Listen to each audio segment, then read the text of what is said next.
त्यांच्यावर देवप्रीती आहे. धन्यवाद.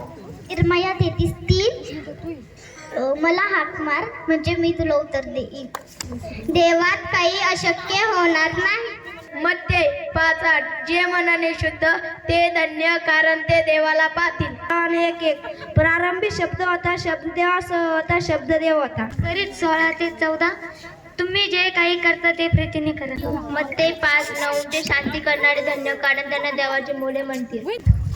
योहान 3:16 देवाने जगावर एवढी प्रीती केली की त्याने आपला एकुलता एक पुत्र दिला, अशासाठी की जो कोणी त्याच्यावर विश्वास ठेवतो व त्याचा नाश होऊ नये व त्याला सार्वकालिक जीवन प्राप्त होईल. मत्ते 22:37 येशू त्याला म्हणाला, तू आपला देव परमेश्वर याच्यावर पूर्ण अंतःकरणाने व पूर्ण जीवाने प्रीती कर. येशू त्याला म्हणाला, मनुष्य केवळ भाकरीने नव्हे तर परमेश्वराच्या मुखातून निघणाऱ्या प्रत्येक वचनाने जगेल.